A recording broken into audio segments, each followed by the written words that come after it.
திரைப்பட நடிகர் விஜய் அவர்கள் லண்டனுக்கு சென்று லண்டனிலே நட்சத்திர கலையரங்குகள் மூலமாக வருகின்ற வருமானத்தை விடுதலை புலிகளுக்கு வழங்குகிறார் என்று இந்தியாவில் இருக்கின்ற புலம்பெயர்ந்து அங்கே தஞ்சம் கோரி இருக்கின்ற மக்களுடைய நிலைப்பாடுகள் தொடர்பாக இவர் எத்தகைய புரிதல்களை கொண்டிருப்பார் என்று சொல்லி நீங்கள் கருதுகிறீர்களே? அவர்களை சிறப்பு முகாமில் வைத்து துன்புறுத்தி இன்பம் காணுகின்ற ஒரு போக்குகள் தமிழ்நாட்டினுடைய உளவுத்துறையினரிடம் உள்ளன. டிவிக்கு அதாவது தமிழக வெற்றிக் கழகம் கூட்டணி அமைத்திருப்பது காங்கிரஸ், ஆனால் ஆட்சியில் இருக்கிற நடுவண் அரசு என்பது பிஜேபி. ஆகவே இவர்களால் ஈழத்தமிழ் மக்கள் சார்ந்திருக்கக்கூடிய விடய பரப்புகளை எதிர்காலத்திலே முன்னெடுத்து செல்வதற்கான வாய்ப்புகள் இருக்குமா? அல்லற்பட்டு ஆற்றாது அழுத கண்ணீர் 2009க்கு பின்னர் காங்கிரஸை வேரோடு வேரடி மண்ணோடும் இந்தியாவில் சாய்த்துக் கொண்டிருக்கிறது.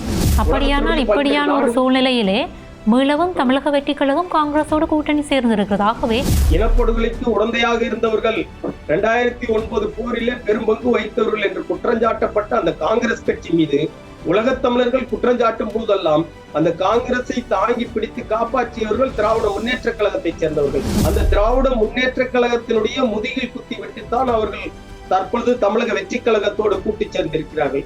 நாளை தமிழக வெற்றி கழகத்திற்கும் இவர்கள் துரோகம் செய்ய மாட்டார்கள் என்பது. இன்றைக்கு தமிழகத்தினுடைய முதல்வராக மாறியிருக்கின்ற விஜயை பொறுத்த வரைக்கும் அவர் ஒரு கலைஞர். அவருக்கு அரசியல் பின்புலம் என்பது அல்லது அரசியல் சாணக்கியம் என்பது எந்த அளவில் இருக்க போகிறது என்கிற ஒரு கேள்வியும் எதிர்பார்ப்பும் மக்களிடத்தில் இருக்கிறது. திரு ஜோசப் விஜய் அவர்கள் யாழ்ப்பாணத்தை பூர்வீகமாக கொண்ட ஒரு பெண்ணைத்தான், அவர் லண்டனில் வசித்து வந்த பெண்ணைத்தான் திருமணம் செய்திருந்தார். அப்ப இன்றைக்கு அவர்களுக்கு தாயகம் திரும்ப விரும்புகின்றவர்களுக்கும் சில சிக்கல்கள் காணப்படுகின்றன என்று சொல்லி குறிப்பிட்டீர்கள்.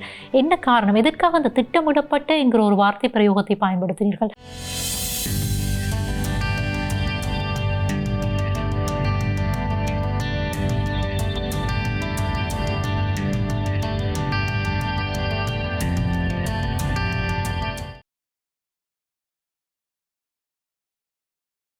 வணக்கம் உறவுகளே, மற்றும் ஒரு அகலுக்கும் சிறப்பு நிகழ்ச்சி வழியாக இன்றைக்கும் உங்கள் எல்லோரையும் சந்திப்பதிலே மகிழ்ச்சி. எங்களுடைய நாட்டுக்கு அண்மையில் தமிழகத்திலே தமிழக சட்டசபை தேர்தல் நிறைவடைந்து அந்த வாக்கு எண்ணுகிற பணிகள் எல்லாம் நிறைவடைந்து இன்றைக்கு தமிழக சட்டசபையினுடைய தமிழ்நாட்டினுடைய முதலமைச்சராக டிவிகே தலைவர் விஜய் அவர்கள் பொறுப்பேற்றிருக்கிறார். அதே நேரத்தில் ஏனைய அமைச்சர்கள், எம்எல்ஏக்கள் என்று சொல்லி பதவி ஏற்பு நிகழ்வுகள் இடம்பெற்று கொண்டிருக்கின்றன.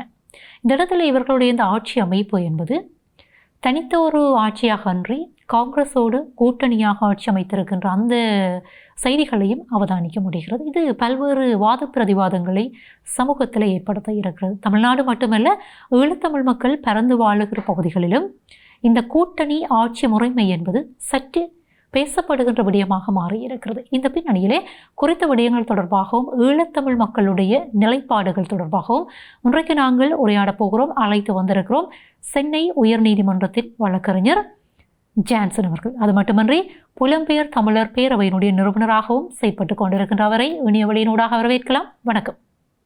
வணக்கம். உங்களை நாங்கள் அன்போடு நிகழ்ச்சிக்கு வரவேற்றுக் கொண்டு இன்றைக்கு தமிழ்நாட்டினுடைய அல்லது இந்திய தமிழ் மக்கள் மட்டுமல்ல, ஈழத்தில் இருக்கின்ற தமிழ் மக்கள், மிக முக்கியமாக தமிழ் பேசுகிற மக்கள் இந்த தமிழக சட்டசபை நிலவரங்கள் தொடர்பாக சற்று உன்னிப்பாக அவதானித்து கொண்டிருக்கின்ற தன்மைகளை அவதானிக்க முடிகிறது. முக்கியமாக புதிய ஆட்சி, புதிய கூட்டணி, அதாவது பல ஆண்டுகளுக்கு பிற்பாடு மீள உருவாக்கப்பட்டிருக்கின்ற, அதாவது தமிழ்நாட்டிலே தமிழகத்திலே காங்கிரஸினுடைய ஆட்சி என்பது மீளவும் உருவாகி இருக்கிறது. மிக முக்கியமாக டிவிக்கோடு கூட்டணியாக அவர்கள் ஆட்சி அமைத்திருக்கிறார்கள். இந்த நிலைப்பாடுகளை தமிழகத்தினுடைய அறிஞர்கள், சட்ட வல்லுநர்கள் எப்படி பார்க்கிறார்கள்? தமிழ்நாட்டினுடைய நீண்ட நெடிய வரலாற்றுல எம்ஜிஆரில் தொடங்கி தொடர்ச்சியாக திரைக்கலைஞர்கள் தமிழக அரசியலில் ஆதிக்கம் செலுத்துவது தொடர்ந்து நடந்து கொண்டிருக்கிறது.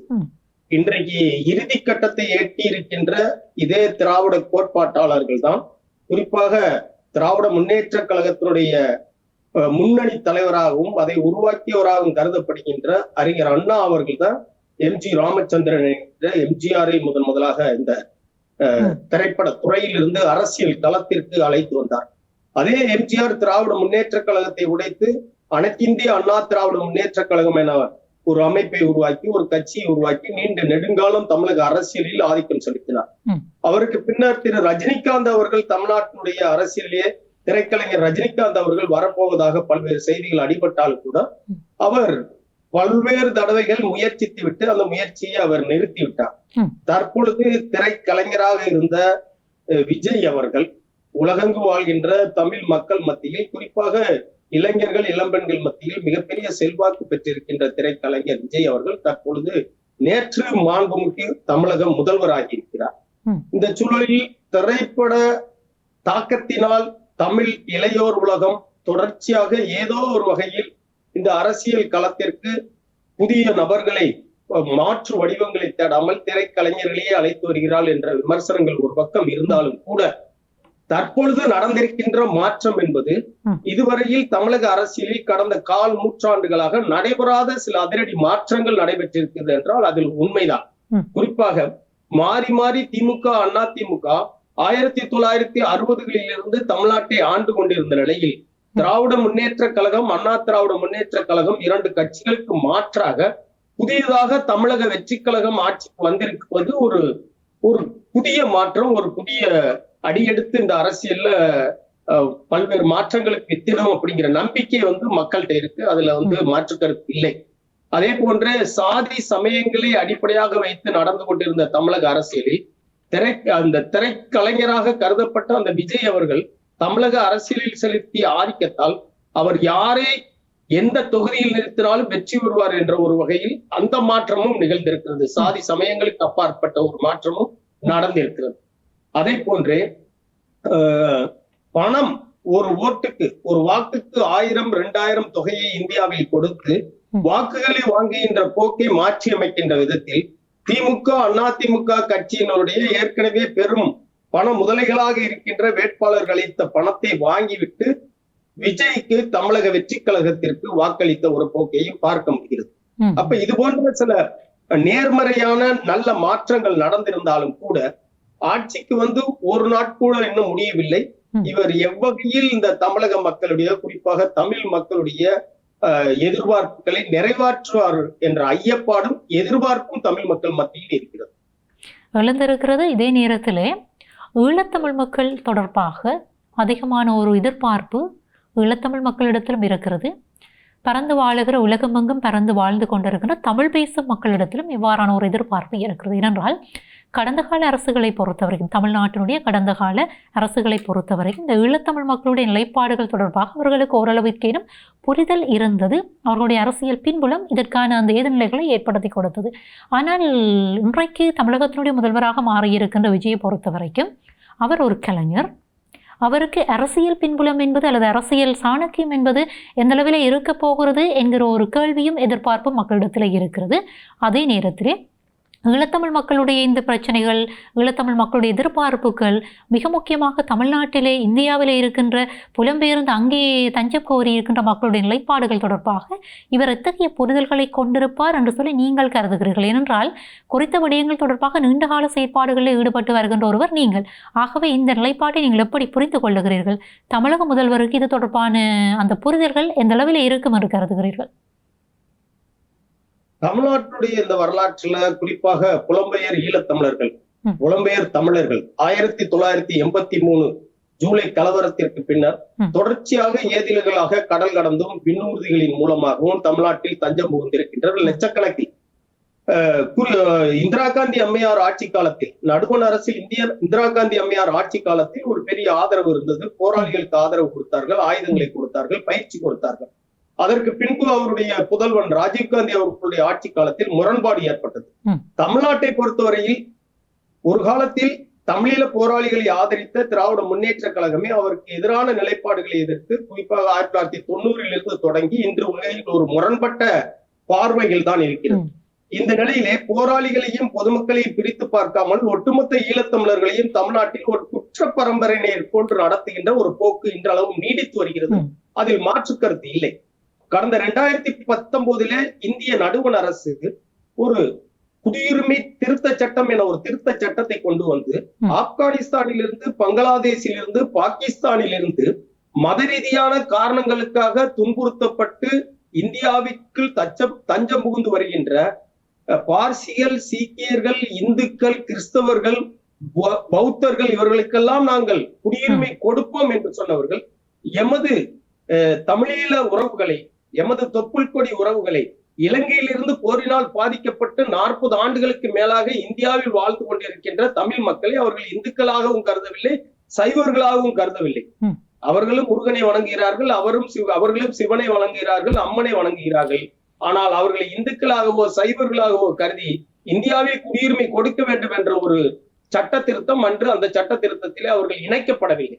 அப்ப 40 ஆண்டுகளை கடந்தும் தமிழீழ மக்கள் இன்றளவும் தமிழ்நாட்டில் அவர்கள் ஏதிலிகளாக இருக்கிறார்கள், நாடற்றவர்களாக இருக்கிறார்கள், குடியுரிமை அற்றவர்களாக இருக்கிறார்கள், எவ்வகையான ஒரு நாதியற்ற நிலையில் வாழ்ந்து கொண்டிருக்கிறார்கள். எத்தகைய கல்வி கிடைத்தாலும், கல்வி படித்தாலும் கல்வியில் தடைகள் இருக்கிறது, எத்தகைய வேலை வாய்ப்பும் கிடைப்பதில்லை. ஏதிலிகளுடைய முகாம்களிலே வெளிப்பதிவு, அகதிப்பதிவு என்ற அடிப்படையிலே 1 லட்சத்திற்கு மேலான ஈழத்தமிழர்கள் தமிழ்நாட்டில் தங்கி இருக்கிறார்கள். கடந்த கால ஆட்சிகளிலே இந்த பிரச்சனை குறித்து பல்வேறு தளங்களிலே பல்வேறு விமர்சனங்கள் வந்தாலும் இவர்களுக்கு குடியுரிமை கொடுப்பதற்கு நடுவண் அரசும் முயற்சி எடுக்கவில்லை, குடியுரிமை கொடுக்க வேண்டும் என்பதற்கு மாநில அரசும் அழுத்தங்களை கொடுப்பதில்லை. ஆனால் இந்த இடத்துல ஒரு கேள்வி எழுகிறது. நாங்கள் ஆரம்பத்தில் உரையாடிய விடயம்தான். இன்றைக்கு ஆட்சியில் இருக்கிற முதல்வர் கூட்டணி அமைத்திருக்கிறார் காங்கிரஸோடு. இதே காங்கிரஸ், நீங்கள் குறிப்பிட்டதை போன்று காங்கிரஸ் கட்சியினுடைய அந்த தலைமை பீடம் எடுத்திருக்கின்ற முடிவுகளால் ஈழத்தமிழ் மக்களுக்கு மெனக்கசப்புகள் இருக்கின்றன. ஈழத்தில் அரங்கேறிய படுகொலைகளை மறந்துவிட முடியாது. ஆகவே இந்த கூட்டணியை ஈழத்தமிழ் மக்கள் விமர்சிக்கிறார்கள். இதே நேரத்திலே இன்றைய முதல்வர், அதாவது டிவிக்கு, அதாவது தமிழக வெற்றி கழகம் கூட்டணி அமைத்திருப்பது காங்கிரஸ், ஆனால் ஆட்சியில் இருக்கிற நடுவண் அரசு என்பது பிஜேபி. ஆகவே இவர்களால் ஈழத்தமிழ் மக்கள் சார்ந்திருக்கக்கூடிய விடய பரப்புகளை எதிர்காலத்திலே முன்னெடுத்து செல்வதற்கான வாய்ப்புகள் இருக்குமா? அதற்கு பிஜேபியினுடைய அந்த இடைவெளி அல்லது பிஜேபி கொடுக்கக்கூடிய அழுத்தங்கள், அவர்களுடைய செல்வாக்கு இந்த இடத்திலே தமிழக அரசுக்கப்படி இருக்கும். இந்த விடயம் சிந்திக்க வேண்டி இருக்கிறது இல்லையா? அயல் நாட்டவர்கள் என கருதப்படுகின்றவர்கள், அயல்நாட்டவர் சட்டம் இருக்கிறது, குடியுரிமை சட்டம் இருக்கிறது, கடவுச்சீட்டு சட்டம் இருக்கிறது. இது போன்ற சட்டங்கள் நடுவண் அரசினுடைய சட்டங்கள், தமிழக அரசினுடைய சட்டங்கள் கிடையாது, மத்திய அரசினுடைய சட்டங்கள். அப்ப நடுவண் அரசின் சட்டங்கள் தொடர்பான விடயங்களில் முடிவெடுக்கக்கூடிய, அதிகாரம் செலுத்தக்கூடிய பொறுப்பு, அந்த அதிகாரம் மத்திய அரசுக்கு தான் இருக்கிறது, பாஜக தலைமையிலான அரசு. அப்ப 108 இடங்களில் வெற்றி பெற்று, அதிலும் 2 இடங்களில் விஜய் அவர்கள் வெற்றி பெற்றிருந்தார். அதில் ஒரு இடத்தில் அவர் திரும்ப பெற்று விடுவார், பதவி விலகி விடுவார். காரணம் 2 இடங்கள் வெற்றி பெற்ற காரணம், ஒரு இடத்தில் பதவி விலகக்கூடிய. அப்ப 107 இடங்கள் மட்டுமே. 107 இடங்களை பெற்று தமிழ்நாட்டில் ஆட்சி அமைக்க முடியாது, 118 இடங்கள் வேண்டும் என்ற நிலை ஏற்பட்ட பொழுது அவசர கதியில் விரைவாக இவர்கள் காங்கிரஸை கூட்டு சேர்த்து கொண்டது தமிழ் தேசிய உணர்வாளர்கள் மத்தியில், உலகெங்கும் வாழ்கின்ற தமிழர்கள் மத்தியில் ஒரு வேதனையையும் ஒரு மன கஷ்டத்தையும் உருவாக்கியது என்பது உண்மை. காரணம், இந்திய அமைதிப்படை காலத்திலும் 2009 போர் காலத்திலும் தமிழ் மக்கள் மீது ஒரு கொடிய ஒரு போரை நடத்தியது, முன்னின்று நடத்தியது, பெரிய அளவில் பாதிப்புகளை உருவாக்கியது. உலகெங்கும் ஈழத்தமிழனும் இவ்வளவு பெரிய சிதறுண்டு கிடப்பதற்கு அல்லது இவ்வளவு காலமும் துன்பங்களை அனுபவித்துக் கொண்டிருப்பதற்கு ஒரு நிரந்தர தீர்வுகள் இலங்கை தீவில் தமிழ் மக்களுக்கு ஏற்படாமல் போனதற்கு காங்கிரஸ் தான் காரணம் என்ற ஒரு எண்ணம் தமிழ் மக்கள் மத்தியில் இதயத்தில் இருக்கிறது. அப்ப அவசரப்பட்டு இவர் கூட்டணியில் சேர்த்து விட்டாரோ என்ற ஒரு வேதனை, ஒரு கவலை இங்கிருக்கின்ற தமிழ் மக்கள் மத்தியிலும் உலகெங்கும் இருக்கின்ற தமிழ் மக்கள் மத்தியிலும் இருக்கிறது. அப்ப காங்கிரஸ் கட்சியை கூட்டு சேர்த்த ஒரே ஒரு காரணத்தினாலேயே மத்தியில் ஆளுகின்ற பாரதிய ஜனதா கட்சி அரசு தமிழ்நாட்டில் புலம்பெயர்ந்து வாழுகின்ற ஈழத்தமிழர்கள் விடயத்தில் ஒரு ஆக்கபூர்வமான முடிவுகளை எடுப்பதற்கு தடையாக இருப்பார்கள் என்ற ஒரு அச்சமும் இந்த நிலையில் இருக்கிறது. இருப்பினும் இந்த மாநிலத்தினுடைய முதல்வராக இருக்கிறோம், இந்தியாவில் உள்ள இந்த மாநிலத்தை நாங்கள் ஆண்டு கொண்டிருக்கிறோம். எனவே இந்த மாநில அதிகாரத்தை பயன்படுத்தி இந்த மாநிலத்தில் வாழ்கின்ற ஈழத்தமிழர்களுக்கு குறைந்தபட்ச நிவாரணங்களை பெற்றுத் தருவதற்குரிய அதிகாரமும் மாநில அரசுக்கு இருக்கிறது. அப்ப மாநில அரசு ஏற்கனவே திராவிட முன்னேற்ற கழகத்தினுடைய அரசு ஆட்சியில் இருந்த பொழுது திட்டமிட்டு உள்நோக்கத்தோடு ஈழத்தமிழர்களுடைய பல்வேறு கோரிக்கைகள் புறக்கணிக்கப்பட்டன. குறிப்பாக சிறப்பு முகாமிலே பல்வேறு ஈழத்தமிழர்கள் வழக்கு இல்லாமலே 10 ஆண்டுகள் 15 ஆண்டுகள் அடைத்து வைக்கப்பட்டிருக்கின்ற நிகழ்வுகள் இருந்தன. அப்படி அடைத்து வைத்திருக்கின்ற புலம்பெயர் தமிழர்களை இவர்கள் விடுவிக்கலாம். காரணம், அண்மையில் மத்திய அரசு ஒரு சட்டம் இயற்றி இருக்கிறார்கள், இமிகிரேஷன் அண்ட் ஃபாரினர்ஸ் ஆக்ட் 2025.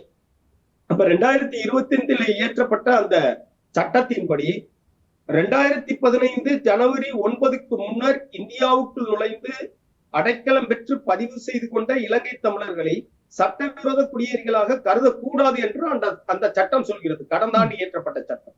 அந்த சட்டத்தின் அடிப்படையிலே 2015 ஜனவரி 9க்கு முன்னர் இந்தியாவுக்குள் நுழைந்து இங்கு வாழுகின்ற ஈழத்தமிழர்களுக்கான வாய்ப்பு வசதிகளை செய்து கொடுப்பது, பதிவுகளை முறைப்படுத்துவது, ஆவணங்களை முறைப்படுத்துவது, அவர்களுக்கான கல்விக்கு வேலை வாய்ப்புக்கு உத்தரவாதம் அளிப்பது, சிறப்பு முகாமில் அடைத்து வைக்கப்பட்டிருக்கின்ற ஈழத்தமிழர்களை விடுவிப்பது என்று எண்ணற்ற பணிகளை தமிழக அரசின் கீழ் உள்ள மறுவாழ்வுத்துறையின் மூலம் ஒரு மறுவாழ்வுத்துறை இருக்கிறது. அப்ப திரு ஸ்டாலின் அவர்கள் ஆட்சியில் இருந்த போது அவர் இலங்கை அகதிகள் முகாம் என்ற பெயரை கூட மாற்றினார்.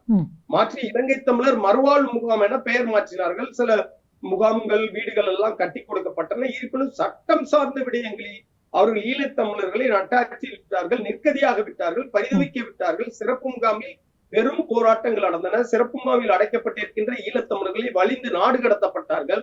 எங்களை நாடு கடத்தக்கூடாது என்று கோரியதை கூட கள்ளத்தனமாக நாடு கடத்தி இலங்கைக்கு அனுப்பி வைத்தார்கள். இலங்கை அரசோடு ஏதோ ஒரு விதத்தில் மத்திய அரசு வைத்திருக்கின்ற அந்த உறவுக்கு தமிழக அரசு ஒத்துழைத்தார்கள். ஆனால் சிறப்பு முகாம் என்பது மாநில அரசின் கட்டுப்பாட்டில் உள்ள காரணத்தினால் சிறப்பு முகாமில் அடைக்கப்பட்டிருக்கின்ற ஈழத்தமிழர்களை விடுவிப்பது ஒன்று, இங்கு வாழுகின்ற ஏதிலிகளுக்கான வழிவகைகளை செய்து கொடுப்பது, அவர்களுக்கான கல்வி, வேலை வாய்ப்பு போன்றவற்றில் உத்தரவாதம் அளிப்பது என்று எண்ணற்ற வசதிகளை, வாய்ப்புகளை புலம்பெயர்ந்து வாழ்கின்ற ஈழத்தமிழர்களுக்கு செய்து கொடுக்கலாம். விரும்புகின்றவர்கள் அவர்கள் தாய்நாட்டிற்கு திரும்புவதற்கான வழிவகைகளை எளிதாக்க வேண்டும். குறிப்பாக இந்தியாவுடைய குடிவரவு மற்றும் குடி அகழ்வுத்துறை இங்கிருந்து கிளம்புகின்றவர்களுக்கும் தடை விதிக்கிறார்கள். தடை விதித்து அவர்கள் மீது சில வழக்குகளை தொடுத்து சிறையில் அடைப்பது அல்லது சிறப்பு முகாமில் அடைப்பது என்ற போக்குகளும் இருக்கின்றன. அதே போன்று திரும்பி வருபவர்களுக்கும் தடைகள் உள்ளன. முகாம்களில் வாழ்வோருக்கும் பல்வேறு கட்டுப்பாடுகள் உள்ளன. வெளிப்பதிவு முகாமில் வாழ்பவர்கள் எண்ணற்ற சட்ட சிக்கல்களை சந்தித்துக் கொண்டிருக்கிறார்கள். இவற்றையெல்லாம் புதிதாக பொறுப்பேற்றுள்ள தமிழக அரசு செய்ய வேண்டும் என்று தமிழ் மக்கள் எதிர்பார்க்கிறார்கள். தமிழ் மக்களுடைய எதிர்பார்ப்பு என்பது மிக முக்கியமாக ஈழத்தமிழ் மக்களை பொறுத்த வரைக்கும் நீங்கள் குறிப்பிட்டிருக்கின்ற இந்த விடயங்களை நிறைவேற்ற வேண்டும் என்பது அவர்களுடைய மிக முக்கியமான எதிர்பார்ப்புகளாக காணப்படுகின்றன.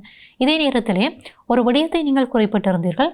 திட்டமிடப்பட்ட அடிப்படையிலே முன்னைய தமிழக ஆட்சியின் போது இந்த சிறப்பு முகாம்களுக்குள்ளே, அதாவது ஈழத்தமிழ் மக்களை அடைக்கின்ற செயற்பாடுகள், அது மட்டுமன்றி அவர்கள் இங்கே வர விரும்புகின்ற மீளத்தாயகம் திரும்ப விரும்புகின்றவர்களுக்கும் சில சிக்கல்கள் காணப்படுகின்றன என்று சொல்லி குறிப்பிட்டீர்கள்.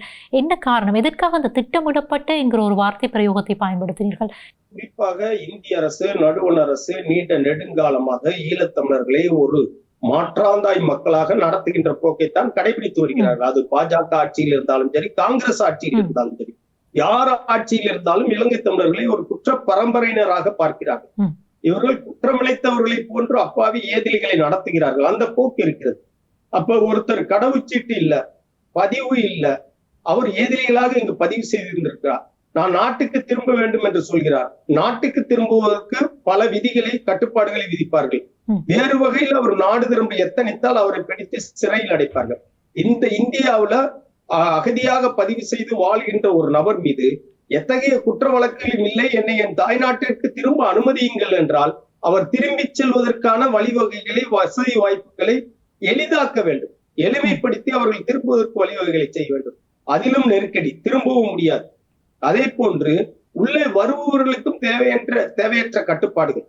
ஒரு சிறப்பு முகாமில் அடைக்கப்பட்ட ஒரு நபர் என்னால் இலங்கைக்கு திரும்பவே முடியாது என்று சொன்னால் நீ கண்டிப்பாக திரும்பி ஆக வேண்டும் என்று நாடு கடத்துவார்கள். வேண்டுமென்றே நாடு கடத்துவார்கள். இல்லை, நான் இலங்கைக்கு திரும்பி செல்கிறேன் என்றால் அவர் மீதான வழக்குகளில் வேண்டுமென்றே விடுதலை செய்யப்பட்ட வழக்குகளில் கூட விடுதலைக்கு எதிரான மேல்முறையீடு என்று வழக்குகளை தொடுத்து தாமதித்து வேண்டுமென்றே அவர்களை சிறப்பு முகாமில் வைத்து துன்புறுத்தி இன்பம் காணுகின்ற ஒரு போக்குகள் தமிழ்நாட்டினுடைய உளவுத்துறையினரிடம் உள்ளன. அப்ப அதனால பெரிய அளவுல மக்கள் பாதிக்கப்படுகிறார்கள். இந்த பாதிப்புகளை எல்லாம் புதிதாக ஆட்சிக்கு வந்துள்ள தமிழக வெற்றி கழகத்தினுடைய தலைமையிலான இந்த அரசு கவனத்தில் எடுக்க வேண்டும். கடந்த காலம் நீங்கள் ஆட்சி மாற்றங்களை உருவாக்கி இருக்கிறீர்கள், புதிய மாற்றங்களை உருவாக்கி இருக்கிறீர்கள். அதிமுக திமுகவுக்கு மாற்றான ஒரு புதிய ஆட்சி மாற்றம் நடந்திருக்கும் பொழுது அதிமுக திமுக காரர்கள் மாறி மாறி ஈழத்தமிழர்களை ஆதரிப்பதும் அவர்களை கொடுமைப்படுத்துவதும் செய்திருக்கிறார். ஜெயலலிதா அம்மையாருடைய ஆட்சி காலத்திலே அவர் பல்வேறு நபர்களை தடா சட்டம் பொடா சட்டம் போன்றவற்றையெல்லாம் விடுதலை புலிகள், தீவிரவாதிகள், பயங்கரவாதிகள் என்று குற்றம் சாட்டி சிறையில் அடைத்தார். அவரே பல்வேறு தீவிரமான நடவடிக்கையிலே போராளிகளுக்கு எதிராக மட்டுமல்ல, பொதுமக்களுக்கு, ஈழத்தமிழர்களுக்கு எதிராக எடுத்த அவர் தனது இறுதி காலங்களிலே ஈழத்தமிழர்களுக்கு ஆதரவான தீர்மானங்களை சட்டமன்றத்தில் ஏற்றினார். அவர் மறைத்து போனார். அதே போன்று திராவிட முன்னேற்ற கழகம் ஒரு காலத்தில் தீவிரமாக ஈழத்தமிழர்களுக்கு ஆதரவாக ஆட்சி இழந்தவர்கள் பிற்காலங்களிலே இந்த 2009 இறுதிப்போர் காலகட்டத்திலே காங்கிரசோடு கைகோர்த்து கொண்டு உலகளாவிய அளவில் நடந்த மாபெரும் அந்த ஒரு படுகொலைகள், போர்க்குற்றங்கள், மனித உரிமை மீறல்கள், இது குறித்த விடயங்களிலே இலங்கை அரசோடு இந்திய அரசு கைகோர்த்து கொண்டதன் அடிப்படையில் திமுக அந்த காங்கிரஸை காப்பாற்றுவதற்காக பெரும்பாடுபட்டார்கள். அப்ப அப்படிப்பட்ட ஒரு நிலையில யாரும் இந்த போர் குறித்த குற்றச்சாட்டுகள் ஒரு பக்கம் இருந்தாலும் கூட இன்று வரையில் காங்கிரஸ்காரர்களோ அல்லது திராவிட முன்னேற்ற கழகத்தை சேர்ந்தவர்களோ, திராவிட முன்னேற்ற கழகத்தை அன்று கூட்டணியில் இருந்து திமுகவுக்கும் காங்கிரசுக்கும் ஆதரவளித்த கட்சியினரோ உலகத்தமிழர்கள் மத்தியில் ஒரு மன்னிப்பு கூட இதுவரையில் கேட்டதில்லை. அப்படியானால் இப்படியான ஒரு சூழ்நிலையிலே மீளவும் தமிழக வெற்றி கழகம் காங்கிரஸோடு கூட்டணி சேர்ந்திருக்கிறது. ஆகவே எதிர்காலம் அப்படி இருக்கும் என்று நாங்கள் எதிர்ப்பு கூற முடியுமா? இல்ல, எதிர்காலம் காங்கிரஸோடு கூடி குழாவி, காங்கிரஸ் என்பது இந்திய அளவில் ஒரு தோற்று போன கட்சி ஆகிவிட்டது. அல்லற்பட்டு ஆற்றாது அழுத கண்ணீர் என்றே செல்வத்தை தேய்க்கும் படை அப்படின்னு வள்ளுவர் சொல்லார். அல்லற்பட்டு ஆற்றாது அழுத கண்ணீர் 2009க்கு பின்னர் காங்கிரஸை வேரோடு வேரடி மண்ணோடும் இந்தியாவில் சாய்த்து கொண்டிருக்கிறது. இந்தியாவின் பல்வேறு மாநிலங்களில் ஒரு சில மாநிலங்கள் அவர் ஆட்சிக்கு வந்தாலும் கூட மீண்டும் மீண்டும் தோற்று போகிறார்கள். நடுவண் அரசின் ஆட்சியை பாஜகவுக்கு எதிரான ஒரு வலுவான எதிர்கட்சியாக நின்று காங்கிரஸால் எந்த காலத்திலும் ஒரு நூற்றாண்டானாலும் ஆட்சி அமைக்கவே முடியாது, அதற்கு வாய்ப்பே இல்லை. ஒரு தோற்று போன கட்சி, ஒரு பலவீனமான கட்சி, உலகத் தமிழர்கள் மத்தியில் இருந்து புறக்கணிக்கப்பட்ட ஒரு கட்சி, உலகத் தமிழர்களால் புறந்தள்ளப்பட்ட வெறுக்கப்பட்ட ஒரு கட்சி, ஏதோ ஒரு விதத்தில் சூழ்ச்சி செய்து தமிழக வெற்றி கழகத்திற்கு ஏற்பட்டிருக்கின்ற இந்த நெருக்கடியை தங்களுக்கு சாதகமாக பயன்படுத்தி யார் முதுகிலாவது சவாரி செய்து இங்கு வந்து ஆட்சி நடத்த வேண்டும் அல்லது அதிகாரத்தில் வந்து பங்கு கேட்க வேண்டும் என்ற ஒரு நோக்கத்தோடு அவர்கள் இன்று தாவேகாவினுடைய தமிழக வெற்றி கழகத்துடைய இக்கட்டான நெருக்கடி நிலையை தங்களுக்கு சாதகமாக பயன்படுத்தி இங்கு கூட்டணி சேர்ந்திருக்கிறார். அவருடைய உள்நோக்கம் என்பது இவ்வளவு காலம் அவர்களை காப்பாற்றியது திராவிட முன்னேற்ற கழகம். இனப்படுகொலை குற்றவாளிகள், இனப்படுகொலைக்கு உடந்தையாக இருந்தவர்கள், 2009 போரிலே பெரும்பங்கு வகித்தவர்கள் என்று குற்றஞ்சாட்டப்பட்ட அந்த காங்கிரஸ் கட்சி மீது உலகத் தமிழர்கள் குற்றஞ்சாட்டும் போதெல்லாம் அந்த காங்கிரஸை தாங்கி பிடித்து காப்பாற்றியவர்கள் திராவிட முன்னேற்ற கழகத்தை சேர்ந்தவர்கள். அந்த திராவிட முன்னேற்ற கழகத்தினுடைய முதுகில் குத்தி விட்டுத்தான் அவர்கள் தற்பொழுது தமிழக வெற்றி கழகத்தோடு கூட்டி சேர்ந்திருக்கிறார்கள். நாளை தமிழக வெற்றி கழகத்திற்கும் இவர்கள் துரோகம் செய்ய மாட்டார்கள் என்பது உத்தரவாதம் கிடையாது. எனவே இந்த நிலையில காங்கிரஸ் காலப்போக்கில் தமிழக மண்ணிலிருந்து அரசியல் அரங்கிலிருந்து புறக்கணிக்கப்படத்தான் போகிறார்கள். தமிழக வெற்றி கழகம் இந்த கால ஓட்டத்தில் இந்த அரசியல் சூழல்களை புரிந்து காங்கிரஸ் போன்ற கட்சிகளுக்கு தமிழ் மக்கள் உள்ள வெறுப்பை, தமிழ் மக்களுக்கு உள்ள அந்த வெறுப்பை கணக்கில் எடுத்து அவர்களை புறந்தள்ளி ஒரு உறுதியான நிலையான ஆட்சி அமைப்பதற்கு வழிவகைகளை காண வேண்டும் என்பதுதான் சரியா இருக்கு. இப்பொழுது இருக்கின்ற சூழ்நிலையிலே தமிழக வெற்றி கழகத்திடம் ஈழத்தமிழ் மக்களுடைய பிரச்சனைகள் தொடர்பான புரிதல் இருக்கிறது என்று சொல்லி நீங்கள் கருதுகிறீர்கள்? ஏனென்றால் நான் நினைக்கிறேன் உங்களுக்கும் தமிழக வெற்றி கழகத்தினுடைய பல உறுப்பினர்களோடு நெருக்கமான தொடர்புகள் இருக்கக்கூடும் பணி என்கிற ஒரு அடிப்படையிலே.